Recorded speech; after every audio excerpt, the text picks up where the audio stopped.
Hey, this is Jason and welcome to Liberty Life. Today I want to teach you about this. This is actually called the Netilat Yadayim. And what it is it's a hand washing cup made out of silver, manufactured in Israel. Perhaps you've seen these, perhaps you haven't. Well, when I was 20 something years old, I went to Israel for the first time on a tour. I returned there 10 years later with my wife, and we taught on a tour. And while we were there, we saw these in the bathroom. And I just kind of looked at the guys to my right and left, and they would wash like this. And I go, wow, that's awesome. I just want to tell you that this felt very different when I was there. So much so that when I came back and I got some type of metal cup, and, I kind of viewed it as, imagine if someone was washing your hands for you or rinsing your hands. It was very nice. But I didn't understand there's actually a science behind it and a method of why they do it. Now, this does date back all the way to the times of the tabernacle or the Mishkan, which was before the Beth HaMikdash, or the Holy Temple. And what it was a wash laver. Now, I'm going to show you some pictures like here of a copper laver that was life-size, up to a man's waist, if you will. And it contained enough water for Moses, Aaron, and his sons to perform the daily rituals while having clean hands. Now, this is not a matter of spiritual righteousness, but physical cleanliness. Imagine if you go to the doctor today, the doctor washes his hands before and after he treats you. Imagine if you work in the food industry. There's a minimum of 30 seconds, and there's an actual technique which they teach you. You can even look at a video. There's an instructions. Suppose you get a job as a nurse or an RN, there's videos where they show you how to wash your hands for 30 seconds with the thumbs and the finger and the nail beds to make sure that you're rinsing off all of the germs or the particles, if you will, that you don't want from one surface to another, whether it's living or some type of solid surface like wood or metal or plastic and so forth. So the idea, first of all, let me address this. There are some people who teach that you have to wash with soap. Other people say it's not so important because like a bar of soap can still carry germs, and sometimes all it does is spread germs. But let me tell you that what the soap does is it acts, the bubbles kind of lift up the soil and remove it. And some of them do have antibacterial or essential oil properties that actually do perform a task to the hand. So it's very good to use soap. However, say we were rewinding the clock several thousand years, what would we do if we don't? And they did have Fuller's soap in the Bible, which was made by lion ash. So they did have soap. But if you were to have a basin of still water, here's the other thing. When you're washing your hands, even without soap, you can remove most of the germs and or bacteria by using living water, living or moving water. So for an example, I fill up the wash cup and I pour it out upon my hand. This is it's moving water. It's not still, and it's from another source other than the sink. If you let it sit in the sink and put your hands in it, you could still say the germs are swimming around. But when you use fresher living water, it wipes away the germs, the particles, or the bacteria. So, but let's get back to this. In a body of still water, what would you do?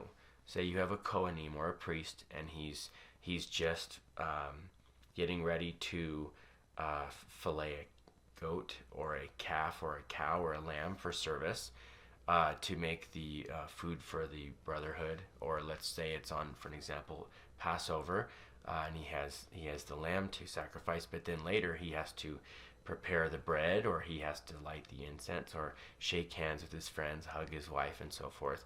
He needs to have clean hands. So what the Lord did, how awesome is this? He makes the laver out of copper. Now, most of your Bibles will say brazen, but the correct interpretation of the Hebrew scriptures is copper. And what copper is, an amazing surface that kills germs. It punches holes in the cell walls of germs, and not only scrambles their signal, but it deactivates them from multiplying and stuff. It's phenomenal stuff, copper is. They are getting privy to this in a lot of theme parks, medical centers, schools, colleges, shopping malls, and stores. You'll notice they're starting to use copper surfaces. Like, for example, we went today to even a sporting goods store. Bass Pro Shop, a very large one, and all of their registers were made out of copper surfaces. And what you need to know about copper is dry or wet, it does its job. Now, silver, mostly in the medical industry, again, the copper thing, they're not so privy to yet. They're starting to make changes, but silver's been widely known for a long time. So widely known that they made all of our eating utensils out of silver, which is why we call it silverware. Now, no bacteria is able to survive on silver when it is wet. Okay, it does require water to activate, or moisture to activate the ions in the silver to do their job against the microbes, antimicrobial, and so forth, to become antimicrobial rather. So this cup is made out of silver. So once the water touches this cup, and you can feel it, you can literally feel it, it actually becomes almost like water that would be sterilized water if they were doing a surgery. It's amazing. And why does it have two handles? So you can, whether you're right or left-handed, you can wash your left hand and then you can wash your right hand. Now, there is a, so before we get into that, so the laver was made out of copper or silver. All of the vessels in the temple were made out of copper, silver, or gold. All of those three metals are very similar on the elemental chart in that they work as an active antimicrobial agent. Amazing. And that they are onto their self as a metalloid. They are holy. For an example, in the outer courts, you'd find copper is less expensive, silver is more, and gold is most. But this is what God adorned his house with. And again, for an example, even the silver trumpets the priest made, they were going to be touching their wet lips on that, hundreds and thousands of times, and you give it to another guy to touch. It's made out of silver. It's an antimicrobial surface because it's wet, so it kills the germs. Amazing. So, anyway, the copper laver the priest would use to wash their hands, and it would neutralize, the water would stay sterile no matter who was washing their hands. And of course, they would change out the water, but as it lied in the copper pot, again, here's another image here of the Kohanim Gadol, the high priest, in all of his garments. For an example, this would be on daily duty on Yom Kippur. Remember, he's in all white, but this is him using the brazen laver. And what this is, thousands of years later, this became a tradition. Now, hear me when I say this. There's nowhere in the Bible where it requires you to wash your hands. Now, today in some forms of Judaism, this wash cup, this Netilat Yadayim, is used in the morning. You wash your hands for several reasons. One, some people sweat in the night, or who knows where you put your hands, so they wash their hands, which is fine. That's good, sound practice. And two, they washed their hands before they ate bread for the exact reason of why the Kohanim washed their hands before they partook in the bread, in case someone who brought the bread had germs on their hands, or the bread was not perfect, or if my hands are imperfect, I wash my hands before I eat. It's very simple. But mostly it was because they were going to be serving the bread to other people. So if you ever gone to any restaurant you can imagine, and you see someone wearing the shirt of the restaurant go into the stall, not the stand-up one, but they go where you got to sit down, and they come out. If you don't see them wash their hands, you're like, right? It's like, but because there's signs, employees must wash their hands. Here's some of the signs here that I found this week, right? And the Lord showed me all these signs. Must wash your hands. Employees must wash your hands. And so it's something you want people to get rid of, bacteria and waste, before they deal with something that you want them to deal with their stuff before they're in your life, right? Deal with your junk before you mess with my my stuff, is a way to say it. But ultimately, you don't want someone to come with their germs into your food, because you could get very sick. It's a proven fact, very sick. If you wash off the bacteria, you're not going to get sick unless there's other pathogens in the food itself. In which case, there are things from the Department of Health Code, or Health, and what they do is when the Health Department of Health or Inspection, or the Health Department comes, they have a series. I used to work at a food place. They have temperature requirements, timing requirements, preparation requirements, surface requirements, and so it goes meticulously down to exactly what this would have become in the tradition. Now, the reason I say it is not a issue of spiritual righteousness is because if I receive bread right now and eat it, I could be a righteous man or not. And also, what if I grow up in Africa and they don't have one of these? So I wake up and there's just dirty water in a stream. What do? Are you unrighteous then? What if you love God? What if you pray for one of these and it's on the way? You understand why why that's not in the scriptures, but it is in the writings of the sages. And so you will find an excerpt in the New Testament where Jesus is having a conversation that it's not what goes in that's unclean, it's what comes out. And it was because some of the disciples didn't use the ritual washing cup to wash their hands before they ate.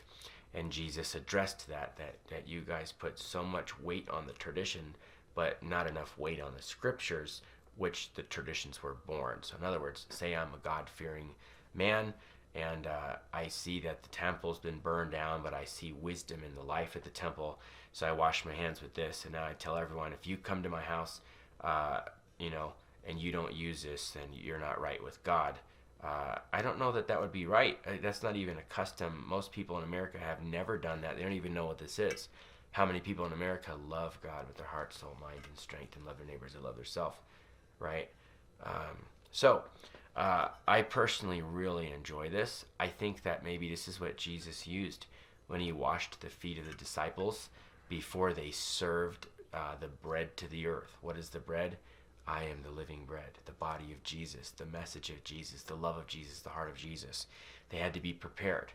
It's interesting that the priesthood, especially on a day like Yom Kippur, before he represented the Day of Atonement, the entire nation of Israel, he washed his hands and his feet in a vessel of gold, which normally would have been copper or silver. So again, that goes in line with what I was telling you about the elemental properties in the metal. So, long story short, this is a Netilat Yadayim. Here is the blessing that you say. Suppose you should do it, and it's very simple, and it's interesting because it says, Baruch atah Adonai Eloheinu melech haolam asher kiddushanu b'mitzvotav v'tzivanu al Netilat Yadayim. Now this is very familiar because it's two parts. One, blessed are you, Lord God, ruler and King of the universe.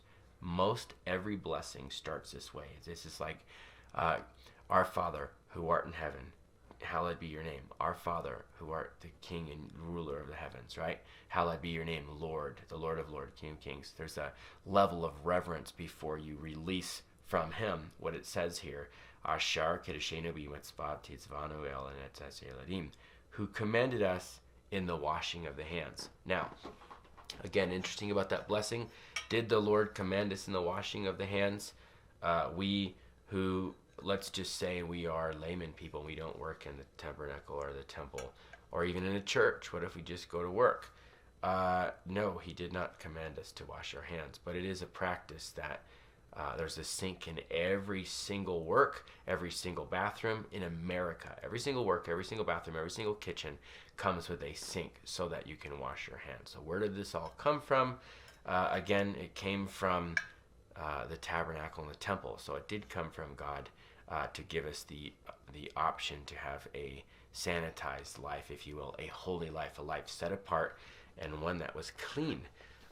But is that a matter of righteousness? What if I wash my hands at my house and I come to your house and I don't use your cup? My hands are still clean.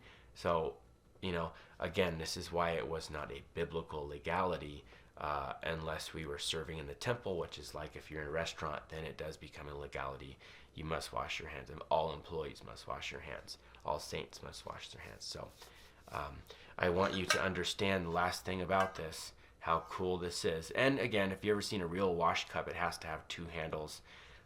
If it doesn't have two handles, it could still be used as a wash cup, but it doesn't meet the criteria of a real wash cup.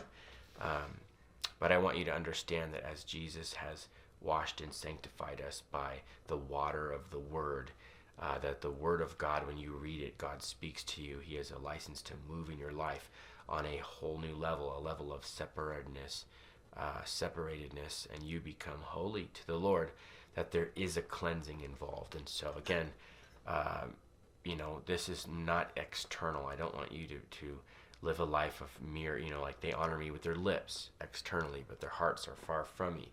They have clean hands, but they have a dirty heart. No, what does the Lord say? Blessed is he who has a clean hands and a pure heart. Okay, so we're not going to, it's like they say, don't throw out the baby with the bathwater. So as much as I would say this is not in the Torah, it is the idea, the theme is in the Torah. The idea, though, is not commanded in the scriptures nowadays for every individual, unless you're in certain applications, again, I would say culturally. But we don't throw this away because this is holy. If you do this to come close to God and to honor the Lord and to lift up what God has given you so that it's rectified or sanctified, it becomes a vessel of holiness, in which case all of these vessels that were made for God, the material now has become rectified, and this now goes from regular silver to holy silver. Why? Because it was made to honor and serve the Lord. So, okay, so this is your crash course on the hand washing cup. Again, some insights to conversation in the New Testament and the origins of where this came. Remember, my house is a house of prayer, and that house of prayer had a sink, if you will, in its kitchen. It had a sink in its restaurant. It had a sink in its work zone, so that the priest could do their job with all diligence and vigilance. So we thank the Lord for this. We understand now that this is a physical thing that can have spiritual properties, but in and of itself is not a spiritual thing. It's a physical thing with physical properties, but it opens the door to a spiritual thing with spiritual properties. But we must understand it in the right context. Again, because there are various situations, circumstances, and scenarios that God knew beforehand, might I add, when this might serve as a blessing, when it would be available, and so forth. So if you ever see this, I want you to know what it's about, and let's just say that's all for now.